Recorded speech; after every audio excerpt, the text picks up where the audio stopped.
السلام عليكم، كي دايرين؟ ان شاء الله يلقاكم هذا الفيديو في اتم الصحه والعافيه وتكونوا بخير واموركم مزيانه. كنتمنى تكونوا لاباس عليكم. مهم في الفيديو ديال اليوم جيت نشارك معكم بطاطا مشرمله او بوطيطوس مشرمله، يعني تقدروا تسميوها كيف ما بغيتوا. غادي تشوفوها معايا وتشوفوا الطريقه ديال الشرموله ديالها، وغنديرها في الفران. راه كتجي غزاله ومقرمشه وتقدروا ترافقوها مع العديد من الاطباق.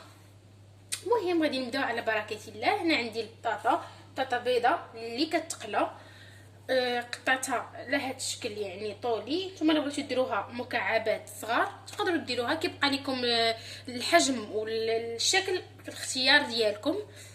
المهم انا كما قلت لكم قطعتها بحال هكا، والكميه حتى هي كتبقى على قد المستطاع ولا على قد الافراد ديال العائله ديالكم. المهم كما قلت لكم غنحتاجوا البطاطا مقطعه على هذا الشكل او شكل مكعبات، زيت العود، الثوم بودره، الحار بودره، والخردل او المطارد. وهنا غنحتاجوا معلقه كبيره ديال التحميره والملحه، وهنا 3 الفصوص ديال الثومه والبزار او الفلفل الاسود. هاد البطاطا كيجي لوغو غالب عليها ديال الثومه، كتجي بلوغو الثومه كتجي غزاله، وراه غادي تجربوها وغتردوا عليا. المهم هنا غناخذ شي بانيو غادي ندير فيه البطاطا اللي كما قلت لكم قطعتها وغسلتها مزيان. غادي نزيد عليها الملحه والتحميره والفلفل الاسود والثومه. درت هنا 3 الفصوص ديال الثومه موين. كانت البطاطا كثيره زيدوا الثومه، ديروا حتى 5 الفصوص، المهم على حسب الكميه ديال البطاطا. صافي هنا غادي نزيد البزار والتحميره والملحه والثومه. غادي نزيد ثوم بودره حتى تعطي لوغو هائل. غندير كميه لا باس بها.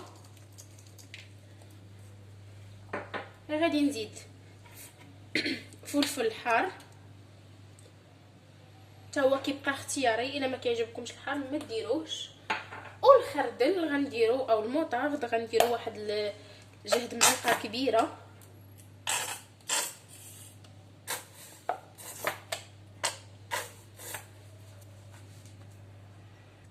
صافي كيف ما كتشوفوا معايا هنا كما قلت لكم معلقه كبيره ديال المطارد، الفلفل الاسود، التحميره، بزار، الثومه والملحه. وهنا غادي نحتاجو لزيت العود. زيت العود غنديرو كميه لا باس بها، انتما كتشوفوا انا شحال درت باش كيتبل لينا هذيك البطاطا، وفي نفس الوقت ملي كنديروها في الفران كتجي مقرمشه.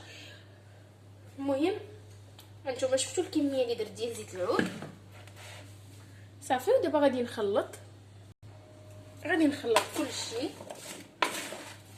حتى تتبل ليا هاد البطيطه.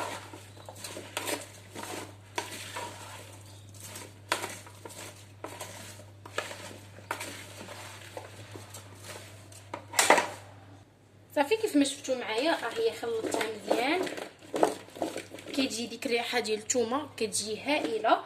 في الاخير غادي نزيد زعتر. نتوما كيبقى لكم الاختيار، انا كيعجبني داك اللوغو ديال الزعتر، كيعجبني كنديرو بزاف، اولا اليازير اللي متوفر عندكم. انا غندير الزعتر حتى كنخلطها. هنا كناخذ زعتر كنحكو بين ايديا بحال هكا، حتى هو كناخذ كميه لا باس بها، واحد 2 معالق كبار.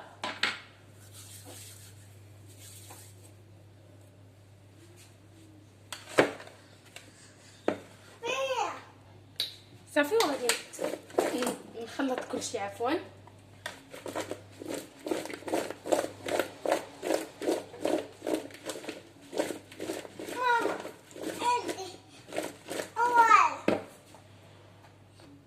صافي كيف ما شفتوا معايا انا كملت التتبيله ديال البطاطا.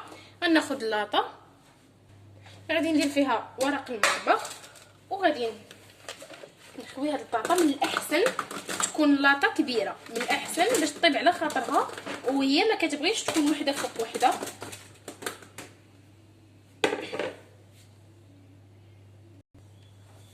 صافي انا درتها في اللاطه غادي نسرحها كما قلت لكم. تحاولوا ما تجيش وحده فوق وحده، قد ما كانت اللاطه كبيره قد ما مزيان. صافي غنوزعها على اللاطه بحال هكا. الا بغيتو تزيدوا واحد الرشاشه ديال الزعتر من الفوق زيدوها. صافي انا غنكتفي بهذا الشيء وغادي ندخلها للفران ونشعلها من الفوق ومن التحت ونخليها حتى تقرمش، وغادي نوريكم ان شاء الله الشكل النهائي ديال البطاطا.